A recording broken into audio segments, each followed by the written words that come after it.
혹시 이런 말 들어보셨어요? 진짜 중요한 진리는 똑똑한 사람들에겐 오히려 감춰지고 어린아이처럼 순수한 사람들에게 드러난다는 역설 말이에요. 오늘 우리가 함께 살펴볼 루카복음 10장 17절에서 24절이 바로 그 심오한 영적 깨달음의 비밀을 다루고 있습니다. 보통 우리는 지식이 많고 경험도 풍부하고 똑똑한 사람이 더 깊은 진리를 알 거라고 생각하잖아요. 과연 그럴까요? 성경은요, 우리가 생각하는 것과는 완전히 다른 답을 내놓습니다. 오늘 우리가 파고들 질문은 바로 이겁니다. 대체 누가 진리를 볼 수 있는가? 놀랍게도 루카복음은 이런 우리의 상식을 아주 시원하게 뒤집어 버립니다. 하느님께서 당신의 진리를 보여주시는 방식은 우리가 생각하는 세상의 지혜와는 정반대의 길을 걷는다는 거죠. 자, 그 놀라운 역설의 세계로 지금부터 함께 들어가 보시죠. 첫 번째 핵심 주제는 바로 위대한 반전입니다.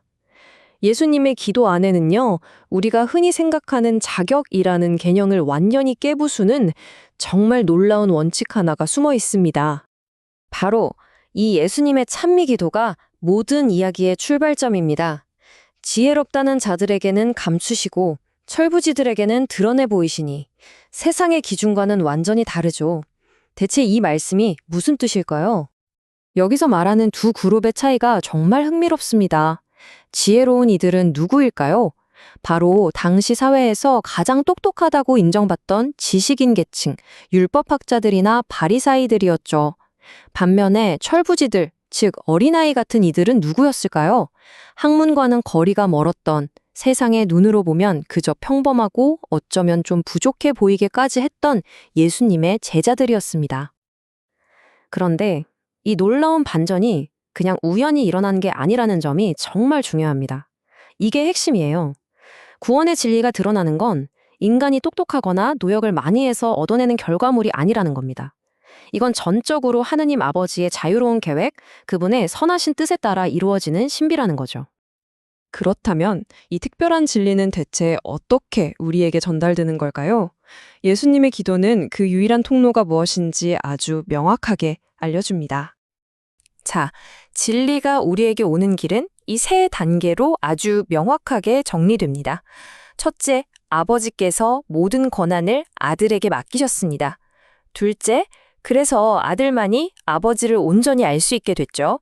그리고 마지막, 바로 그 아들이 이 사람에게는 알려줘야겠다 하고 선택한 사람만이 아버지를 알게 된다는 겁니다.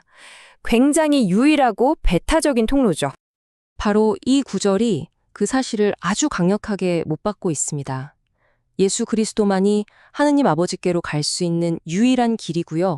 그분을 통하지 않고서는 그 누구도 아버지를 알 수 없다는 아주 단호한 선언입니다. 자, 이렇게 철부지로 선택받아서 아들을 통해 진리를 알게 된 제자들, 그들은 과연 어떤 특권을 누리게 된 걸까요? 바로 오늘 본문의 두 번째 핵심, 특권적인 시선에 대한 이야기로 넘어가 보겠습니다. 예수님께서는 제자들을 따로 불러서 이렇게 말씀하십니다. 너희가 보는 것을 보는 눈은 행복하다. 이 한마디에는요, 제자들이 지금 목격하고 있는 이 순간이 인류 역사에서 얼마나 엄청난 특권인지 그 무게가 고스란히 담겨 있습니다. 그럼 제자들이 대체 뭘 보고 들었길래 이렇게까지 행복하다고 하신 걸까요?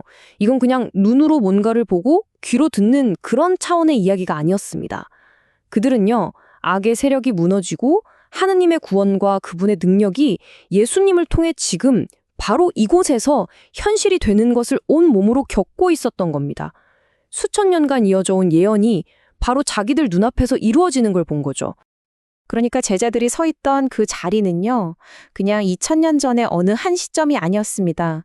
그곳은 바로 인류 구원 역사의 가장 중요한 바로 그 정점이었습니다.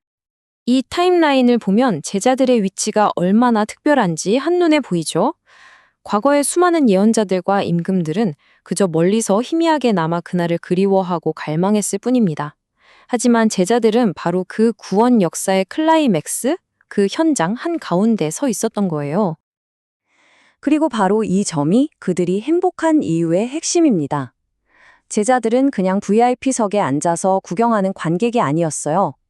자신들의 사목 활동을 통해서 하느님 나라가 오는데 직접 참여하는 역사의 능동적인 주체였던 겁니다. 자, 지금까지 살펴본 위대한 반전과 특권적인 시선. 이 두 가지 이야기를 하나로 모아서 이 구절이 오늘 우리에게 주는 핵심 메시지가 무엇인지 정리해 보겠습니다. 정리하자면 루카복음 10장의 이 구절은 우리에게 아주 분명하게 말해주고 있습니다. 하느님의 진리는 세상의 방식과는 정반대로 오직 겸손한 마음과 예수 그리스도를 통해서만 주어진다는 것, 그리고 그 놀라운 현실을 직접 보고 참여하는 것이야말로 진짜 행복이라는 사실을 말이죠. 마지막으로 이 질문을 우리 자신에게 한번 던져보면 어떨까요? 만약 오늘 하루 우리가 똑똑하고 지혜롭다는 세상의 기준을 잠시 내려놓고 하느님 앞에서 순수한 철부지의 눈으로 세상을 바라본다면 과연 우리 눈에는 무엇이 보이기 시작할까요?